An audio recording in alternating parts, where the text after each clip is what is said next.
जंगल में हजारों जानवर पाए जाते हैं, लेकिन क्या कभी आपने सोचा है कि शेर को ही जंगल का बादशाह क्यों कहा जाता है? शेर में ऐसी क्या खास बात है जो उसे बाकी तमाम जानवरों से डिफरेंट बना देती है? क्योंकि अगर हम ताकत की बात करें तो हाथी से ज्यादा ताकतवर जानवर कोई नहीं। अगर हम रफ्तार की बात करें तो शेर से ज्यादा तेज रफ्तार एक चीता होता है। अगर हम चालाकी की बात करें तो सबसे ज्यादा चालाक जानवर लोमड़ी है। ना शेर की खाल ज्यादा सख्त होती है और ना शेर के दांत ज्यादा बड़े और नोकीले होते हैं, और ना ही उसका जिस्म ज्यादा ताकतवर होता है। तो फिर वो क्या चीज है जो एक शेर को जंगल का बादशाह बनाती है? तो उसका जवाब है उसकी मेंटेलिटी।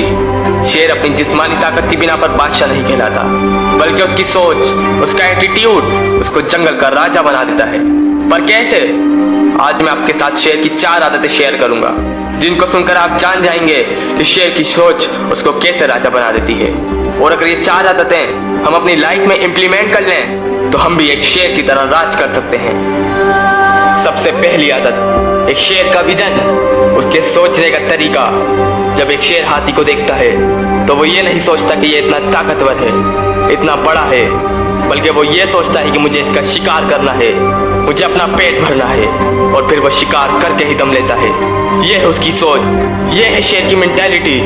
जबकि एक हाथी शेर से 4 गुना बड़ा और ताकतवर होने के बावजूद भी उसको देखकर डर के भागने लगता है, क्योंकि उसकी सोच इस काबिल नहीं होती कि वो उसका शिकार कर सके। इससे हमें भी ये सबक मिलता है कि मुश्किल जितनी भी बड़ी हो, हमें उससे डरना नहीं बल्कि मुकाबला करना है। क्योंकि कहते हैं ना कि फसलें वही निखरती हैं जो तूफानों का सामना करके निकलती हैं। दूसरी आदत, एक शेर अगर भेड़ियों के झुंड में जब तन्हा गिर जाता है और जब तमाम भेड़िए उसको चारों तरफ से घेर लेते हैं और जब बचने का कोई चांस नहीं होता, तो फिर भी शेर अपनी आखिरी सांस तक मुकाबला करता है और या तो मर जाता है या फिर मार देता है। और यही एक राजा को ज़ेब देता है कि वो अपनी जान तो लुटवा दे, लेकिन कभी अपने दुश्मन से हार ना माने। और इससे हमें यह सीखना चाहिए कि मुश्किलें आपको चारों तरफ से घेर लें तो उनसे डरना नहीं, उनके सामने सरेंडर मत करना, कभी हार नहीं माननी, बल्कि अपनी आखिरी सांस तक लड़ना है। क्योंकि जिंदगी एक बार मिलती है, तो फिर डरना कैसा? या तो मर जाओ या फिर कुछ कर जाओ। तीसरी आदत, एक शेर हमेशा अकेला चलता है।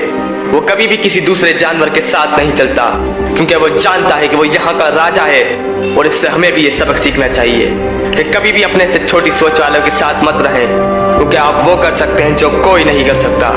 तो फिर नेगेटिव लोगों के साथ रहकर अपना टाइम वेस्ट करने से बेहतर है कि उस चीज पर फोकस करें जो आप कर सकते हो। चौथी और आखिरी आदत, एक शेर की प्लानिंग। शेर कभी भी बिना सोचे समझे किसी जानवर का शिकार नहीं करता।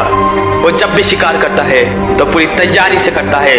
वो एक खास जानवर को चुनता है और फिर अपनी सारी ताकत वो जानवर के शिकार में लगा देता है।